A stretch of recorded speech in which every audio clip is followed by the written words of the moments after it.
finalmente, en cuanto a Internet, sostenemos que esta iniciativa soslaya la protección y salvaguarda de la identidad, privacidad y los datos personales por parte de las empresas y portales de Internet, que son distintos a los concesionarios de acceso a Internet, en una era de espionaje gubernamental e infiltraciones de empresas proveedoras de bienes y servicios que obtienen ingresos a partir del manejo poco escrupuloso de los datos personales. Esta iniciativa permite, cito, bloquear, inhibir y anular señales de telecomunicaciones con el riesgo que esto conlleva para la libertad de expresión y derecho a la información. Y en materia de neutralidad de redes, la MI considera que la iniciativa deja en indefinición jurídica y en riesgo de penas judiciales a los usuarios que compartan a través de la red contenidos y archivos de productos simbólicos y culturales. Señores senadores, mientras que la reforma constitucional de 2013 garantiza derechos humanos de nueva generación, a través del Servicio Público de Telecomunicaciones y Radiodifusión y de derecho de acceso a las TIC, la iniciativa de ley compromete su cumplimiento y alcances. La iniciativa de ley y su objeto de regulación son de interés general.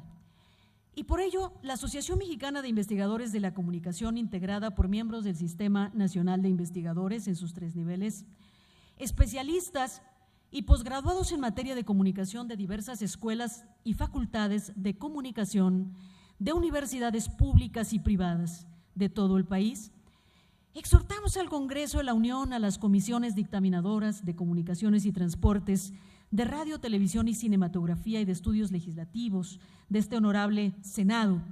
También exhortamos a los partidos políticos a ajustar en todo lo necesario el texto de la iniciativa de ley al sentido original de la reforma constitucional.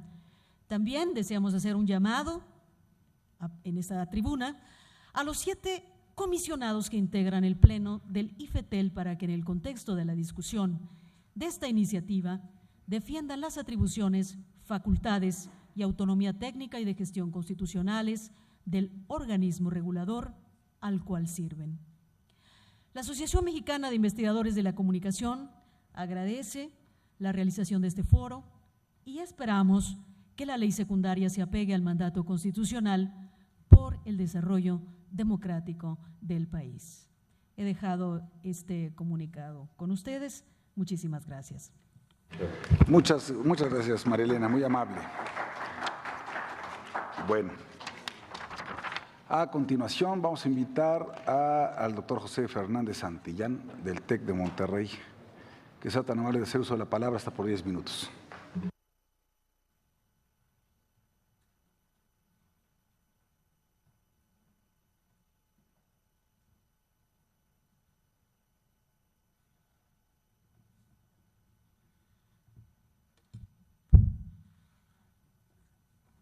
Señores senadores, en especial senador Javier Lozano, me uno a lo que usted ha señalado respecto de la naturaleza de estos foros. Celebro que este tipo de foros se vayan haciendo una costumbre en nuestro medio. Es muestra de que el pluralismo democrático se va asentando y se va volviendo una costumbre.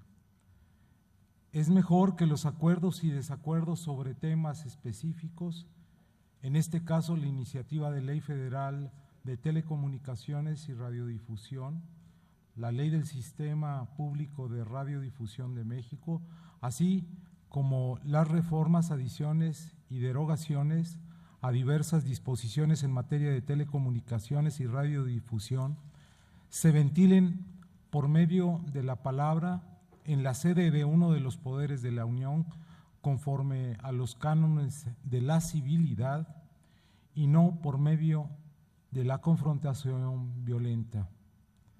A nadie se le ha negado la palabra hasta donde tengo entendido. Con esta primera observación no pretendo negar que aquí se están dirimiendo distintas versiones y orientaciones de lo que debe ser la normatividad en la materia. las políticas públicas que deben adoptarse en el ramo de las telecomunicaciones, así como los derroteros que debe seguir nuestro país en la sociedad y la economía del conocimiento. Tampoco podemos negar que aquí se están dirimiendo intereses muy poderosos. El punto fundamental es que todo esto se haga, no podemos olvidarlo, para fortalecer la legalidad y la institucionalidad de la República, no para debilitarla y restarle legitimidad, como algunas orientaciones maximalistas pretenderían llevar a cabo. Lo que quiero destacar en todo caso es que en el proceso de transformación política al que asistimos, uno de los fenómenos más interesantes y que menos atención han recibido es la interacción entre los agentes económicos y los actores sociales por un lado y el Congreso como instancia legisladora por otra.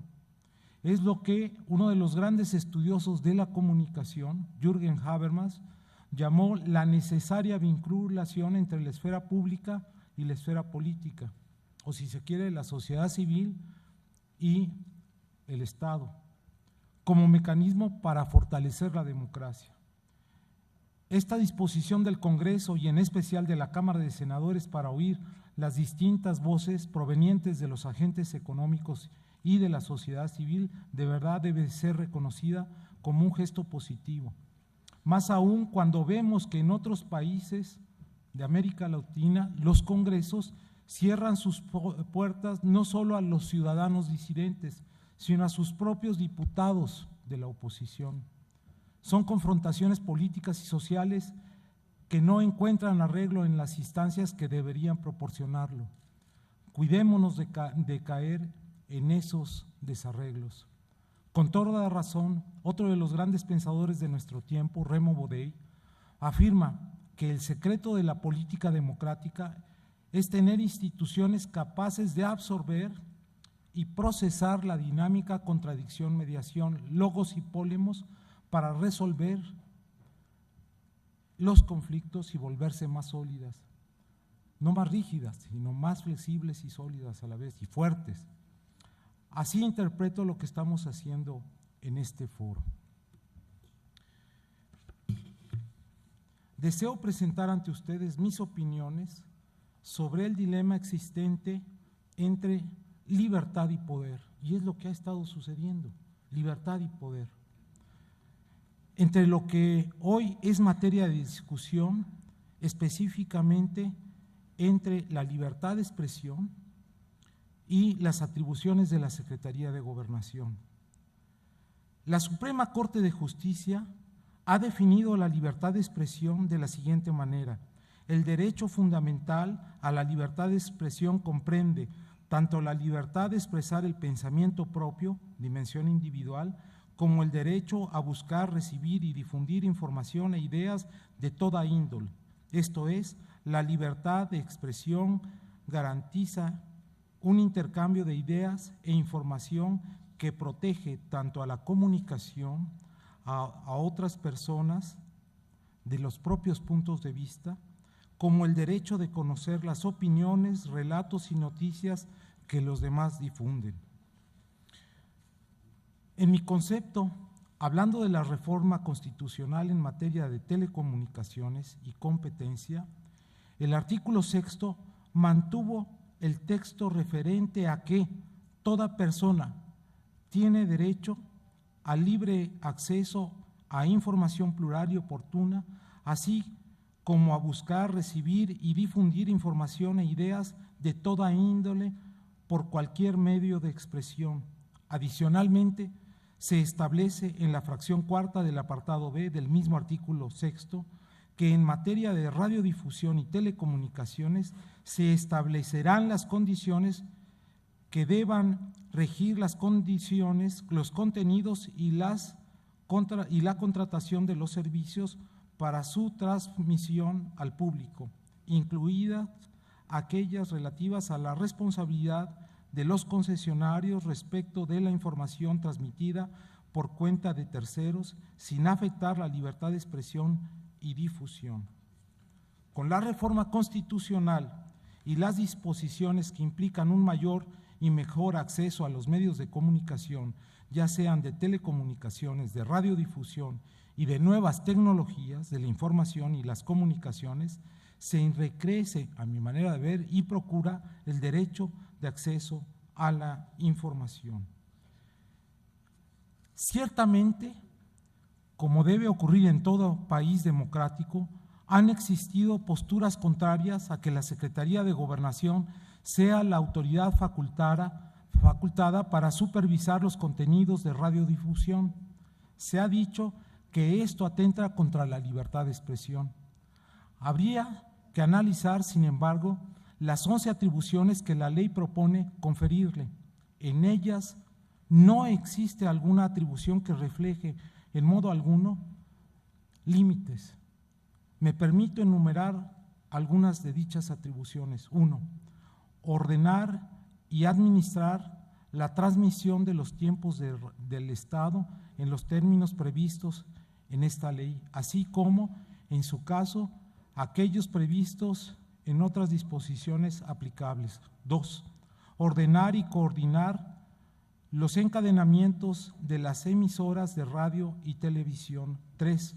Ordenar la transmisión de los boletines de cualquier autoridad relacionados con la seguridad y defensa nacional, conservación del orden público o con medidas encaminadas a prever o remediar cualquier desastre natural.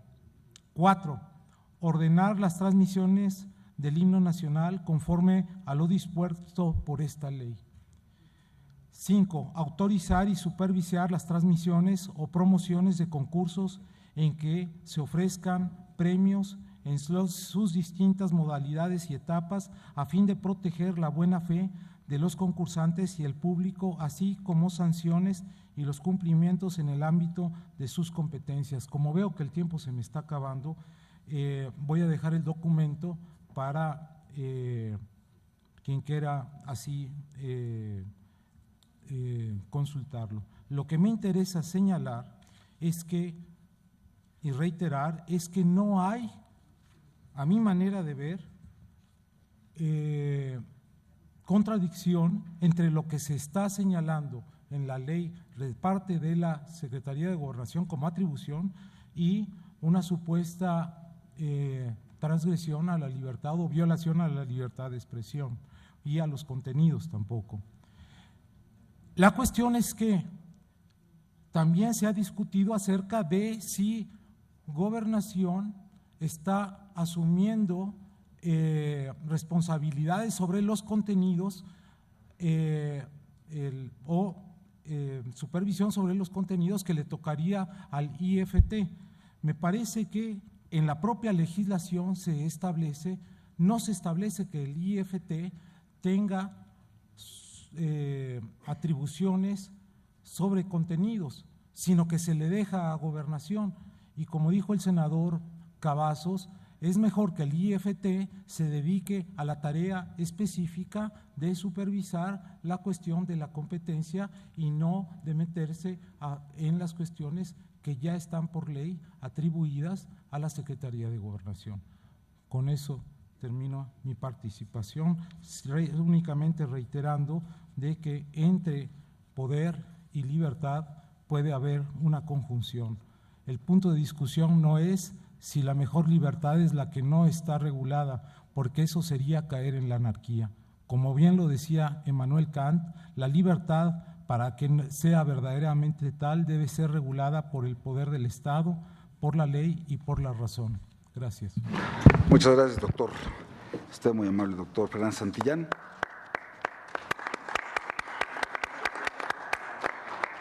A continuación vamos a escuchar la presentación de don Jorge Islas de la Universidad Nacional. Si es tan amable. Gracias, Jorge, y bienvenido.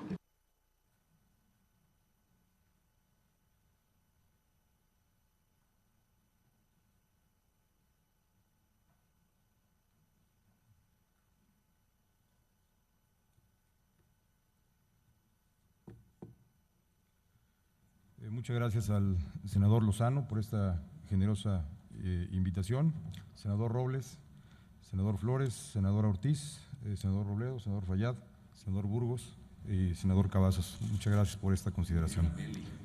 Senadora, disculpe usted. Senadora, mucho gusto. En primer lugar, quisiera comentar que es un extraordinario ejercicio al que nos ha considerado el Senado de la República para generar reflexiones en torno a una materia que es de la mayor relevancia para el interés público. Y tiene que ver, ni más ni menos, con uno de los aspectos más importantes con los que se inicia una democracia, que es la posibilidad de generar opinión, para generar eventualmente deliberación, para generar eventualmente decisiones fundamentales en los distintos ámbitos de la sociedad, en los distintos sectores y en los distintos rubros en los que nos desempeñemos. Hoy estamos reflexionando diversos colegas, yo en mi calidad de académico de la UNAM, profesor de Derecho Constitucional, algunos aspectos que me parece que son muy relevantes y habría que ver cuáles son los alcances que tiene, y esto lo podemos ver bajo dos ópticas y dos perspectivas. Una que es sobre el tamiz de la constitucionalidad de lo que se pone a consideración de esta Cámara en su calidad de Cámara revisora, y la otra es cuáles son las mejores prácticas internacionales del derecho comparado para saber cuáles han sido los efectos y los resultados que han dado este tipo de regulaciones. Derivado de la reforma constitucional de la legislatura del periodo pasado, se modificaron los artículos 6º, 7º, 27, 28, 73, 78, 94 y 105 de la Constitución. Menciono todos los artículos para que nos demos cuenta de la gran cirugía que el Congreso dio a esta materia en materia constitucional. Fundamentalmente se establece e incrementa un nuevo marco de derechos humanos en materia de libertad de expresión y de información. Nuevos derechos en consistencia con los tratados internacionales de los que México forma parte, en especial el artículo 19 de la Declaración Universal de los Derechos Humanos y el artículo 13 del Pacto de San José. En esta materia, concretamente en libertad de expresión y derecho a la información, tenemos un nuevo catálogo de derechos que vienen a complementar otros derechos ya reconocidos por nuestro texto constitucional, de tal manera que hoy en México todo gobernado tiene derecho a la información, derecho de la información, derecho de acceso al Internet y, con relación al artículo 7º, derecho a la libertad de expresión sin que haya censura previa. Nuevos derechos que, en mi perspectiva, se complementan armónicamente para fortalecer a nuestra democracia representativa, pero también en apoyo a los derechos de la participación ciudadana que tenemos consagrados y reconocidos como ciudadanos en el artículo 34, como es el caso de la iniciativa ciudadana, consulta popular, derecho al voto, derecho a la asociación. La propuesta de legislación secundaria, que habrá de regular los alcances de la base constitucional, es una legislación que va a desarrollar los alcances, las previsiones y las especificaciones normativas, institucionales y procesales en este tema, telecomunicaciones y radiodifusión. Hay diversas disposiciones y figuras que regulan de manera específica estos derechos de libertad de expresión y de información. Concretamente, en lo que a mí concierne en estos 10 minutos, hablaré sobre el capítulo de contenidos. El artículo 224 sugiere el término deberá propiciar el uso correcto del idioma, contribuir a la integración familiar, al desarrollo armónico de la niñez, al mejoramiento de los sistemas educativos, a la difusión de los valores artísticos, históricos y culturales, al desarrollo sustentable y a la difusión de las ideas que afirma nuestra identidad nacional. El artículo 227 nos habla de unos estándares de programación. El artículo 257 nos permite identificar aquellos contenidos que son parte del derecho de la información, en donde incorporan los elementos de pluralidad y diversidad, pluralidad de la información y diversidad de la información. Y el artículo 258 nos habla del defensor de la audiencia. Tenemos entonces nuevas figuras, nuevas consideraciones y nuevos derechos que se garantizan y se tutelan por la base constitucional y se desarrollan con la nueva propuesta de legislación secundaria y que tienen un alto impacto, en mi perspectiva, en diversos sectores de la población para informar o bien para utilizar a los medios como mecanismo de información diversa, pero también de entretenimiento. Contenidos que deben de estar regulados con una base mínima, por un lado, que no violente el artículo 6º constitucional en cuanto se refiere a la libertad de expresión y derecho de la información, y el artículo 7º. Pero también establece, por otro lado, una base mínima de consideraciones en donde estas limitaciones, que también están de manera explícita tuteladas por el artículo 6º constitucional, tener una base mínima de ponderaciones en donde esta libertad tenga ciertos límites. Aquí quisiera hacer un paréntesis, señores senadores. Hay 3 modelos de comunicación sobre la libertad de expresión en el mundo, básicamente. Está el modelo de comunicación de los países no democráticos, que fundamentalmente son las dictaduras y los estados totalitarios. Ahí hay una sobreregulación y una limitación absoluta para expresar libremente nuestras opiniones. Ahí no hay la consideración para que se haga conciencia de ningún elemento. Esta legislación no presenta en ningún renglón, letra, coma o puntuación que yo haya leído, ninguna disposición que intente lastimar nuestra libertad a la conciencia, a la libertad de expresión y a la información. Toda ley es perfectible y pueden haber ponderaciones que técnicamente pueden ser discutidas, pero de eso a que se presente eventualmente un elemento de regresión que lastime mi derecho a la expresión, a la información y a la generación social sobre la conciencia de que tenga sobre los pensamientos, producto de mi orientación, diversidad y diversos elementos que me asisten como derechos humanos, nada hay en ese sentido. Hay, por supuesto, una base que establece la legislación en donde se habrá de regular y de tutelar ciertas disposiciones base para que los medios no incurran en excesos. Creo que aquí hay una ponderación que busca los equilibrios y esto me gusta por una razón. La legislación prevé incentivos y prevé incentivos para la competencia. ¿Se imaginan, señores legisladores, generando una competencia de mercado? ¿Qué van a hacer los medios de comunicación para generar altas audiencias? Lo último que van a respetar van a ser los contenidos, de tal manera que esta base es una base legal que establece estándares de protección a nuestros niños y a nuestra juventud, sin lastimar, en mi perspectiva, los principios constitucionales de libertad de expresión y de derecho a la información y de derecho de la información. Hay, por un lado, incentivos para que haya una competencia de mercado, sí, pero también hay regulación que no restringe, pero que regula con un Estado que hace labores de rectoría, la tutela de la protección de valores, de principios y de aspectos que tienen que ver con el sano desarrollo de nuestra niñez y de nuestra juventud.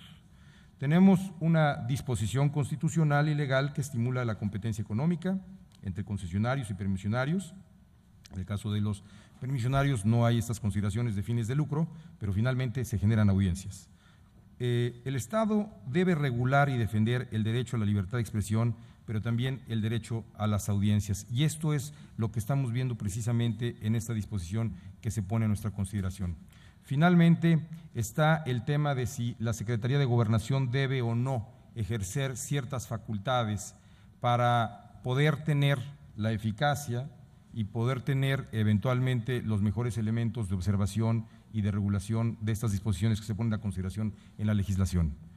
Desde una perspectiva constitucional, desde una perspectiva de contexto e implementación normativo, no alcanzo a leer ninguna disposición que genere contradicción alguna ni con el texto constitucional ni con las disposiciones que se presentan en esta legislación, en esta propuesta de legislación. Que sea la Secretaría de Gobernación la que tenga ciertas facultades para cuestiones excepcionales sobre libertad de expresión, a mí me parece que no es inconstitucional, que me parece que puede tener la procedencia del caso a fin de hacer ágil y eficaz una regulación que merece tener desde un principio la más contundente y eficaz observancia de ley.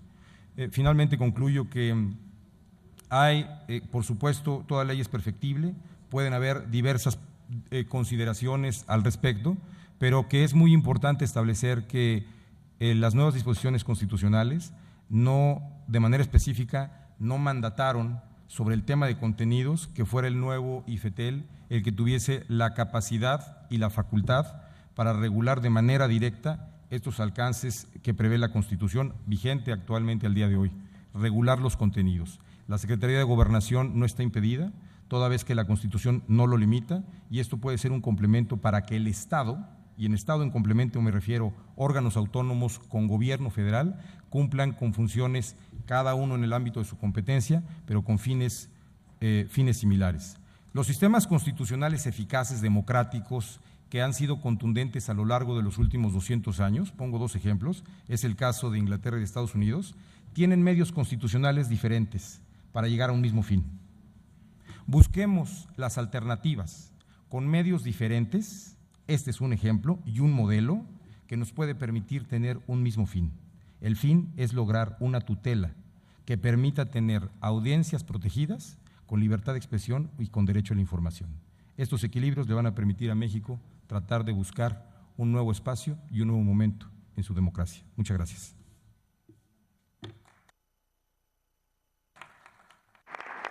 Bueno, muchas gracias, licenciado Jorge Islas.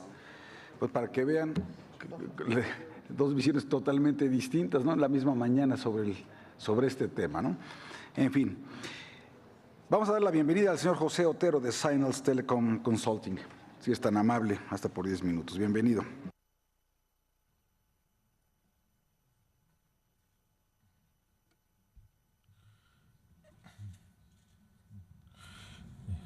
Sí, buenas tardes a todos los senadores, senadoras. Para mí es un honor haber sido invitado a brindar mi perspectiva sobre la propuesta de leyes secundarias por el Poder Ejecutivo Federal. Es que no puedo, soy chiquito. ¿Así? Está, ya. Sí. Los pedidos de una reforma al marco legal del sector de telecomunicaciones datan de antes de principios de siglo. Desde esta perspectiva, la propuesta de ley es un avance, pues permite actualizar el marco jurídico para tomar en cuenta los avances tecnológicos que se han dado durante las pasadas 2 décadas. Durante este tiempo, numerosas organizaciones multilaterales han criticado los niveles de concentración existentes en el mercado, siendo la OCDE la más visible en los medios de comunicación locales. Entre las observaciones hechas por esta organización se pueden mencionar que México posee algunas de las tarifas más onerosas para servicios de telecomunicaciones entre los Estados miembros, que las mismas no se basan en costo de proveer servicios, necesidad de regulación ex ante para servicios de acceso, desagregación del bucle local, regulación asimétrica hacia operadores dominantes y obligaciones de interconexión basadas en costos, entre otras recomendaciones. La propuesta de ley que se está considerando tiene como principal objetivo corregir muchas de las críticas de la OCDE. Me parece importante reiterar que el objetivo principal de todas estas medidas es salvaguardar los derechos de los usuarios y promover su bienestar. Es por esta razón que mido con preocupación la manera en que algunos de los temas han sido abordados por la ley, pues desde mi perspectiva van en detrimento del bienestar de los individuos, ignoran la realidad de los pequeños operadores de telecomunicaciones, incrementándoles sus costos operativos o pueden tener consecuencias contrarias a las esperadas. El manejo del concepto de neutralidad de redes es causa de preocupación. Se tiene que considerar las consecuencias que pueden tener para el mercado en términos de costos y libertad de expresión, algunas de las estipulaciones que se incluyen en la ley sobre este tema. Por ejemplo, se facilita la censura basada en las quejas por contenido específico, pero no necesariamente ilegal, que pueda estar alojado en la red. Aquí no podemos descontar el abuso por parte de los pedidos de desconexión de contenidos por los usuarios, ya que los proveedores de Internet, para evitar trámites legales que supongan un incremento en sus costos, accederán a bloquear de forma preventiva los contenidos denunciados. Asimismo, se abre la puerta a que los proveedores de servicios de Internet se transformen en editores del contenido que cursan por sus redes, para que el contenido que se ofrece no vaya en contra del marco legal aplicable, o la interpretación de esta medida por parte del operador, como se ha visto en Estados Unidos con el comportamiento de empresas como Comcast en el pasado. Aparte de la imposibilidad para los proveedores de Internet de monitorear los millones de distintos tipos de contenidos que diariamente cursan por sus redes, El solo intentarlo supondría un incremento importante en inversión en equipos que la gran mayoría de los pequeños proveedores de Internet no podrían asumir.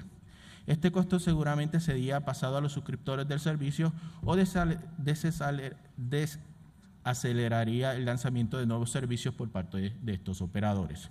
Por otro lado, la ambigüedad en la redacción del texto al establecer que los operadores están autorizados a diferenciar, cito, entre niveles de capacidad, velocidad o calidad, cierro cita, puede interpretarse como una autorización a la degradación de contenidos. Bajo esta interpretación es de esperar que los operadores implementen medidas en contra de las diferentes plataformas OTT, ya sean de texto, tipo WhatsApp, o video, tipo Netflix, para dar prioridad a sus propios contenidos y aplicaciones. Nuevamente, esto supondría un impacto negativo en el consumidor y podría restar incentivos al desarrollo de aplicaciones locales. Quizás la relación entre las plataformas OTT y la neutralidad de redes se manifiesta mejor con la experiencia de los Países Bajos, donde la imposición de un cargo adicional por el uso de WhatsApp por parte de los operadores móviles locales desencadenó una reacción regulatoria que terminó con la aprobación de la Ley de Neutralidad de Redes de ese país, la segunda en el mundo después de Chile. Otro aspecto de la ley que debe causar preocupación es la forma en que se aborda el tema de seguridad y privacidad en el Internet. Considero que es bastante peligroso justificar bajo el manto de seguridad la inclusión de una medida que autorice, cito, bloquear, inhibir o anular de manera temporal las señales de telecomunicaciones en eventos y lugares críticos para la seguridad pública y nacional a solicitud de las autoridades competentes. Simplemente facilitar la implementación de la censura. El solicitar a los proveedores de servicios el recolectar y almacenar por un periodo mínimo de 2 años los datos cursados por las personas van en contra de múltiples acuerdos internacionales sobre derechos humanos. Pero su impacto no se queda en la violación a los derechos de privacidad de los individuos. Su implementación es algo que no podrían sufragar los operadores pequeños del país y supondría una increíble barrera de entrada tanto para pequeños cableros regionales que desean dar bidireccionalidad a sus redes para complementar sus ingresos con banda ancha y telefonía, como también para comunidades indígenas que desean replicar el logro de Thalía de Castro en Oaxaca, donde gracias al esfuerzo local se utiliza la banda de 850 MHz para ofrecer servicio móvil a una comunidad de alrededor de 2.500 personas. Estos pequeños operadores no tienen las finanzas suficientes para acceder a los equipos que le permitirían monitorear por un periodo de 2 años todos los datos de las personas que utilicen sus redes. ¿Podrían estos pequeños operadores costear el monitoreo y almacenamiento de datos por 24 meses o más? No. La compartición de infraestructura tiene como objetivo fomentar la entrada de nuevos jugadores y acelerar la expansión de los operadores ya establecidos en el mercado. Bajo este esquema se aceleran los tiempos de despliegue de nuevas redes, se acelera la innovación tecnológica y se incrementa el número de ofertas a las que tienen acceso los usuarios. Se debe resaltar que alrededor del mundo la compartición de redes en sus diferentes esquemas es práctica común y se hace mayoritariamente por medio de negociación directa entre los operadores.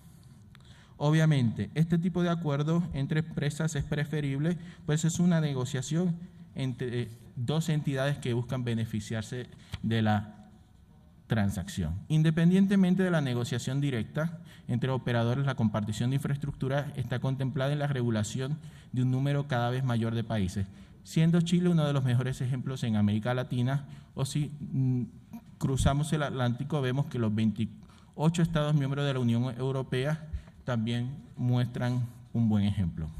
El paso más avanzado de la compartición de activos es la desagregación total de la red, en la que los operadores están obligados a ofrecer servicios mayoristas a sus competidores. En el sector móvil, como ya se hizo en España, esto implicaría albergar de forma obligatoria los operadores móviles virtuales. La tendencia apunta hacia este modelo, que es parte integral de la propuesta de Europa Conectada, que busca convertir a todos los estados de la Unión Europea en una sola área local para servicios digitales. Gracias a la compartición y desagregación de redes nos encontramos con un fenómeno que cada vez son más fuertes que cada vez es más fuerte en mercados desarrollados. El número de redes de infraestructura no muestra el número de prestadores de servicios de telecomunicaciones en el mercado. Cuando se dice que tiene que haber una red para que haya un proveedor, no necesariamente es cierto. Por otra parte, se debe entender que acceso a las redes de un operador establecido no significa un incremento inmediato en la competencia en todas las localidades donde existe infraestructura de ese operador, ya sea para servicios móviles o servicios fijos. Si observamos la oferta, por ejemplo, de televisión restringida satelital en el país, nos damos cuenta que ambos operadores cubren el 100% del territorio nacional y el 100% de la población. Sin embargo, la viabilidad para contratar estos servicios depende de la cercanía de un puesto de ventas, o sea, cobertura no implica comercialización o accesibilidad a los servicios. Para que la compartición tenga un impacto positivo, los competidores deben invertir para poder utilizar la red compartida y extender su presencia en el mercado. Se debe contemplar medidas que eviten que solo se utilice la compartición para llegar a segmentos de alto poder adquisitivo y descremar el mercado, como por ejemplo forzar la inversión en localidades que en la actualidad cuenten con un solo operador ofreciendo servicio. Por último, el objetivo de la regulación asimétrica es promover la entrada de nuevos entrantes y o equilibrar el escenario competitivo de un mercado en el que una o más empresas incrementan los costos de operaciones y las barreras de entradas con cambios en su comportamiento.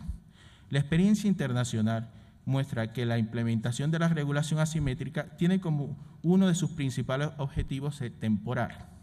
En otras palabras, la asimetría en normas solo permanece activa mientras el entorno competitivo del sector de telecomunicaciones en donde está implementada no refleje las condiciones propias de competencia efectiva. Los intentos para reducir el efecto club, que no contemple la eliminación de discriminación tarifaria entre tráfico on-net y tráfico off-net, no han sido exitosos en ninguna parte del mundo. Asimismo, aún en mercados donde sí se elimina esta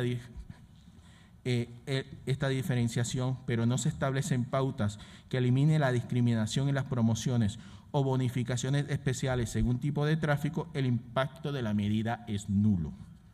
Un buen ejemplo de esto lo presenta Colombia en el periodo 2009 a 2012, cuando no existía diferenciación tarifaria en tráfico, pero sí en promociones. Una vez se corrige este factor, en menos de 12 meses el tráfico net del operador dominante, denominado con poder significativo de mercado en Colombia, se reduce en cerca de 7 puntos porcentuales en un periodo de alrededor de 11 meses. Esto nos lleva a otro punto importantísimo. Aún en mercados en competencia que no están bajo el esquema Bill and Keep, el porcentaje de tráfico on-net de un operador se ubica cerca del 80% del total que cursa por sus redes. Por ejemplo, en Chile, antes de la eliminación de la diferenciación tarifaria on-net y off-net, el promedio del mercado para tráfico on-net en el segmento prepago se ubicaba en cerca del 88%, esto es cifra de diciembre de 2011, según el Tribunal de la Libre Defensa de la Libre Competencia en Chile. Según un estudio de Telecommunication Management Group publicado en 2011, en mercados donde el operador más grande posee más del 50% de participación de mercado, el tráfico net es muchísimo mayor. En Kenia era de 26%, Colombia 90%, Eslovenia 73%, Portugal 75%, Turquía 89%. Si estimamos que el tráfico on-net del operador preponderante móvil en México debe ser de alrededor de 90%, cualquier intento de regulación asimétrica que no elimine la discriminación tarifaria entre tráfico on-net y off-net estaría atendiendo solo al 10% del tráfico que cursa por las redes de este operador. La propuesta de ley contempla la implementación de regulación asimétrica en el mercado de terminación de llamadas y mantiene como objetivo a largo plazo la imposición del esquema de Bill and Keep. Esto se hace con la intención de eliminar el efecto club, donde los usuarios dan prioridad a hacer llamadas dentro de la misma red on-net que hacia otras redes. Para intentar disminuir el impacto del efecto club, se impone la tarifa cero en terminación de llamadas hacia las redes de los operadores preponderantes, mientras que estos mantienen el pago de interconexión hacia otras redes. En otras palabras, no debería reducir el efecto club de los usuarios del operador preponderante debido a que no afecta a la mayoría del tráfico que éste cursa. Por el contrario, lo hace más atractivo debido a que ahora todas las llamadas que terminan en esa red pasan a ser on-net, en la perspectiva del usuario. Sí. Okay. La terminación asimétrica, y esta es la última oración, la terminación asimétrica en cero hacia los operadores preponderantes impacta positivamente en las finanzas de los competidores, pero no es una buena medida para romper el efecto club. Gracias. Muchas gracias a José Otero y gracias por su presencia en nuestro país. Y a continuación vamos a escuchar a Luis Bertman del Consejo Ciudadano de Seguridad Pública. Adelante, Luis.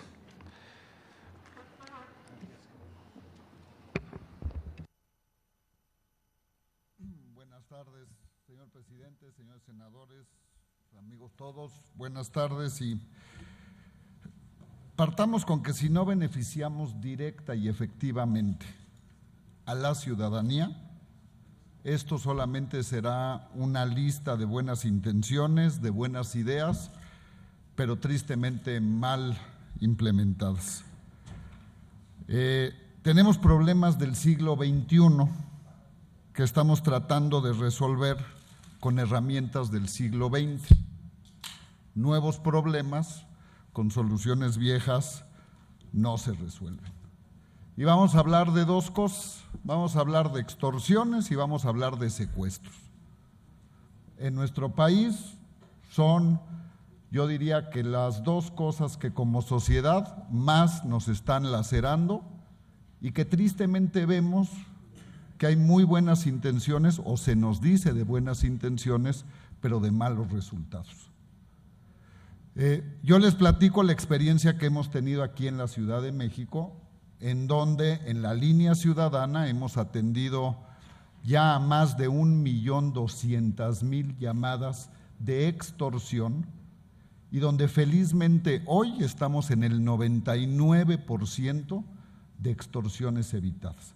Extorsiones telefónicas, pero que claro, la intención es volver algo virtual en algo real, ¿no? Y hoy vemos que el teléfono celular, pues es la herramienta predilecta de cualquier delincuente, en extorsión, en secuestro, en robo, en asalto. Casi el 40% de los asaltos en la República Mexicana son para quitarnos el teléfono celular. Ya hemos logrado que en la ley aplique que cuando un usuario llama a reportar como robado, perdido, extraviado su teléfono celular, al mismo tiempo que se suspenda su línea, se cancele esto que en el mundo se conoce como IMEI y que aquí le hemos puesto el Código Único de Identificación Internacional del Aparato, pero que en la ley lo están ustedes poniendo que solamente se cancele a solicitud del titular. Y entonces el mercado negro va a seguir rampante. Como les decía, el delincuente urbano y el delincuente general en el celular encontró una gran herramienta, así como sociedad tenemos una gran herramienta que es el teléfono celular. Solamente tienen que haber responsables con nombre y apellido. No puede ser el Ministerio Público el que le esté pidiendo a un operador telefónico que le dé información en tiempo real. Para eso tenemos procuradores, para eso tenemos un comisionado nacional de seguridad y para eso tenemos hoy a un responsable antisecuestros en la República Mexicana. Tienen que ser 35 personas con nombre y apellido para que ellos designen a quien quieran, pero que los responsables por pedir esa información no puedan ser más que ellos y que cualquiera que actúe mal, pues como dicen, va sobre la cabeza de ese que responde por ellos. la cancelación automática, como les decía, si ya la tenemos, pues no pidamos que la quiten, ¿no? Hay que penalizar el delito, pero también hay que penalizar a los operadores, a los proveedores de los equipos y a cualquiera que o no cancele el aparato, o que lo clone, o que lo duplique, o que lo implante en otro aparato, se conoce como el flexeo, de cualquier situación que tenga que ver con un teléfono celular. Los bloqueadores en las cárceles, en los centros de rehabilitación, de readaptación social, la primera pregunta es ¿por qué hay celulares allá adentro? La segunda es, bueno, si hay allá adentro, los responsables no pueden ser las compañías, los responsables tienen que ser las instituciones. Y después los ponemos de juez y parte, que el mismo penal es el mismo que controla el bloqueador. Pues entonces es un gran negocio pues para los que de eso salen, pero al final los que recibimos las llamadas, a los que nos secuestran y a los que nos extorsionan son a los que estamos afuera. Tiene que haber una institución independiente de los penales que sea la que esté auditando y la que esté viendo a ver si el de tal lugar funciona, si el de tal lugar no funciona, y eso sí tiene que ser las 24 horas, los 7 días de la semana, no nada más cuando te voy a ir a visitar para que lo prendas o para que lo apagues. Y también creemos que tienen que haber por parte de la sociedad civil y de las compañías privadas formas de auditoría para que si la misma autoridad no está diciendo lo que suceda, pueda haber una comprobación por parte de la sociedad. Y como les digo, de nuevo, no podemos responsabilizar a una compañía de algo que es una obligación del Estado. La otra cosa que en la ley están contemplando, no podemos hacer que un empleado de una compañía tenga que estar registrado su nombre, su dirección, todos sus datos como el responsable y el que le va a dar la información a una autoridad cuando le estén pidiendo información sobre si se está utilizando un teléfono en algún acto delictivo. Ya lo vivimos y les pongo el caso específico con Nextel, que tristemente los dos responsables que esta compañía tenía para darle información, en aquel entonces eran policías judiciales, pues resultó que el que le iba a pedir la información estaba involucrado en secuestros. Y estos dos pobres hombres, pues lo que renunciaron porque estaban aterrados sobre su seguridad y la de sus familias, ¿no? Entonces, que se nombren departamentos, que estén trabajando las 24 horas, los 7 días de la semana, pero por favor, ahora sí, no nos den como privados la responsabilidad de un servidor público.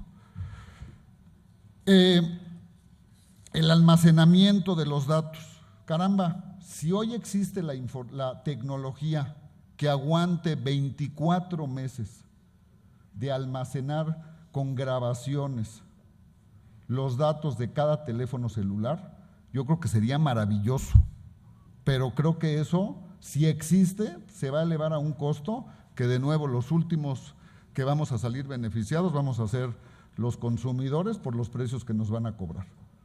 Si entendemos que aquí las cámaras que tiene la Ciudad de México tienen capacidad de 7 días de memoria, ¿cómo vamos a hacer para que 104 millones de teléfonos puedan estar almacenados durante 24 meses? Y la otra peor, ¿qué vamos a hacer para que ya no estén hablando a su casa a las 10 de la noche, a las 6 de la mañana, los sábados y los domingos, a ofrecernos servicios de te vendo una tarjeta de crédito, compra un seguro nuevo, te voy a dar un paquete a todo dar, quieres ir al mundial?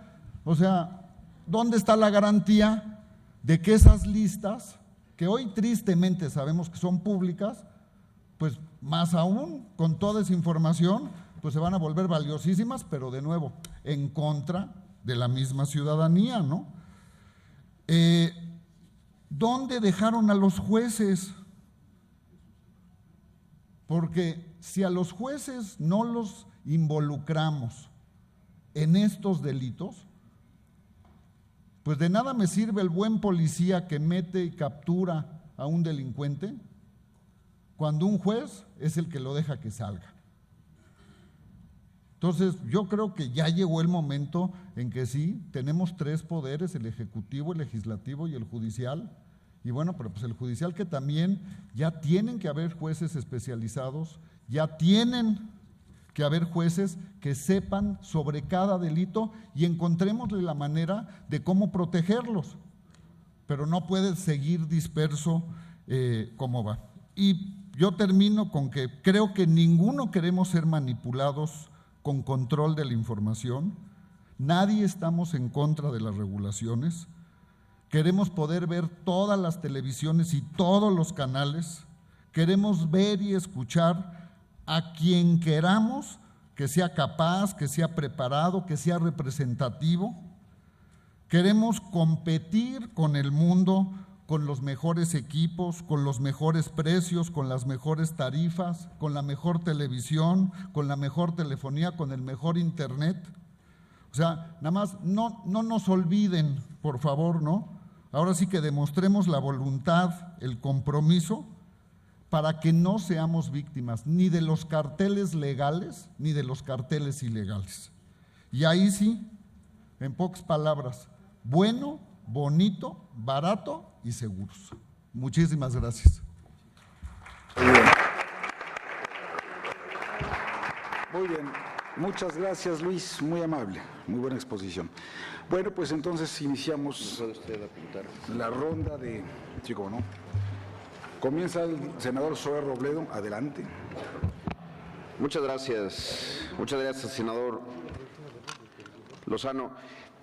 Dos preguntas específicas para el maestro Jorge Islas y para el doctor Fernández Santillán. Para el maestro Jorge Islas, le quisiera pedir su opinión como constitucionalista que es sobre un tema que mencionó casi al final de su intervención, un poco de manera marginal, del traslado o invasión de facultades del Instituto Federal de Telecomunicaciones a la Secretaría de Gobernación. Y preguntarle, en un caso muy particular, de algunas normas contenidas en la iniciativa de la Ley Federal de Telecomunicaciones que podrían presentar este vicio de constitucionalidad, específicamente lo que refiere al artículo 28 constitucional, que establece, y lo cito, el Instituto Federal de Telecomunicaciones es un órgano autónomo con personalidad jurídica y patrimonio propio que tiene por objeto el desarrollo eficiente de la radiodifusión y las telecomunicaciones conforme a lo dispuesto en esta Constitución y en los términos que fijen las leyes, y para tal efecto tendrá a su cargo la regulación, promoción y supervisión del uso, aprovechamiento y explotación del espectro radioeléctrico, las redes y la prestación de los servicios de radiodifusión y telecomunicaciones, así como del acceso a infraestructura activa, pasiva y otros insumos esenciales, garantizando lo establecido en los artículos 6 y 7 de la Constitución. Y, por su parte, la posible contradicción que podría haber con la disposición anterior en el artículo 252 de la Ley Federal de Telecomunicaciones y Radiodifusión, que establece: los concesionarios que presten el servicio de radiodifusión deberán efectuar transmisiones gratuitas diarias en cada estación y por cada canal de programación con una duración de hasta 30 minutos continuos o discontinuos dedicados a difundir temas educativos, culturales y de interés social, y los tiempos de transmisión serán administrados por la Secretaría de Gobernación, la que oirá previamente al concesionario y de acuerdo con ellos fijará los horarios a lo largo de las horas de transmisión. Esa es la pregunta para el profesor Jorge Islas. Para el doctor Fernández Santillán, que además me aprecio de haber sido alumno suyo en la Facultad de Ciencia Política de la UNAM, y que siempre estábamos muy atentos al desarrollo de dos índices, al Democracy Ranking de Viena y al del Economist Intelligence Unit, el Index of Democracy. como él lo sabe muy bien, en esos índices hay 5 indicadores fundamentales: elecciones libres y competitivas, calidad mínima del funcionamiento del gobierno, cultura política, participación y, por supuesto, libertades cívicas o civiles. Y en esas libertades civiles, destacadamente, la libertad de expresión y el freedom of speech, como se dice en inglés. En ese sentido, la pregunta específica es, ¿cómo cree que va a afectar en ese índice la disposición del artículo 197 de esta Ley Federal de Telecomunicaciones que establece bloquear, inhibir o anular de manera temporal las señales de telecomunicaciones en eventos y lugares críticos para la seguridad pública y nacional a solicitud de las autoridades? Nada más. Gracias. Muchas gracias, senador Zoe Robledo. Senador Benjamín Robles, adelante. Gracias. Buscaré ser muy puntual como el senador Robledo, senador Lozano. Primero, quiero comentar que pues, me congratulo de escuchar las presentaciones de quienes han hecho uso de la palabra, de todos en particular. Quiero agradecerle a Jorge Islas sus reflexiones, a él y al doctor Fernández Santillán les voy a hacer una pregunta en particular, pero antes quiero decir algo. Yo sí he sostenido que hay la posibilidad, inclusive ya me anuncié listo para presentar una acción de inconstitucionalidad por la regresión. Acabo de revisar, 118 senadores votamos a favor, 3 en contra y ninguno de los que está aquí. Todos votamos a favor de la reforma constitucional, por lo tanto yo no veo cómo ahora pongamos aquí en la mesa que si no está bien definido los órganos, aquí todos votamos a favor, porque sabíamos que era un tema trascendental y yo creo que no podemos entonces dar marcha atrás en ninguno de los aspectos que hoy está referida a nuestra Constitución. Por eso le quiero preguntar a Jorge y al doctor Fernández Santillán, bajo un marco general en principio. Yo señalé en la primera audiencia del día de hoy que precisamente el tema de las facultades de la Secretaría de Gobernación y del FETEL era un tema recurrente, tanto y en estas discusiones lo hemos escuchado. Ustedes también lo han abordado y ello pues confirma evidentemente la trascendencia del tema. También yo señalé finalmente que el problema no es solo de quién debe tener la atribución del control de los contenidos, sino que debemos poner atención, creo yo también, en los criterios para el control de esos contenidos que se señalan, como ya se explicó aquí en el artículo 218, fracción octava de la iniciativa que nos remitió el Ejecutivo Federal, criterios, insisto, que me parecen totalmente subjetivos y que por ende son deficientemente delimitados como la moral o el orden público, ya lo abordé en una primera intervención. Por eso yo les preguntaría puntualmente su opinión sobre esos criterios. ¿Son adecuados desde su punto de vista? ¿Están bien delimitados? ¿Permiten discrecionalidad de la autoridad? ¿Permiten o impiden interpretaciones a modo, que es la preocupación que yo traigo? Y solamente decirle a don Luis Wartman que yo también he tenido la oportunidad de participar en la construcción, en el proceso de esta legislatura, de iniciativas y propuestas que tienen que ver con la reforma del sistema penitenciario, particularmente también en el tema de las llamadas de extorsión, del ingreso de celulares, de la operación de los delincuentes desde el interior de los centros penitenciarios, de lo que conocemos ahí como los autogobiernos, que han sido temas también de especial discusión cuando hemos debatido en torno a este asunto.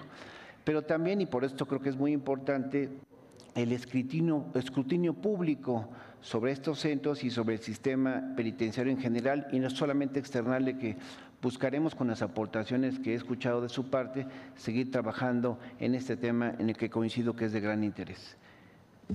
Récord, mi querido senador Lozano. Muy bien, sorprendente y digno de reconocerse, senador. Muy bien. A ver cómo nos va con el senador Flores. Tiene la palabra. No, vas tú. Y luego va el senador Burgos y al final va el senador Fallar. Prometo no excederme de 10 minutos. No, voy a hacer una pregunta muy concreta a José Otero. de la exposición que él hizo sobre el tema de la regulación asimétrica y la combinación que hizo de este tema con el otro tema del efecto club. Y bueno, la práctica o la utilización de tarifas o la discriminación en tarifas para tráfico on-net y off-net, que por cierto, por ejemplo, el Instituto Federal de Telecomunicaciones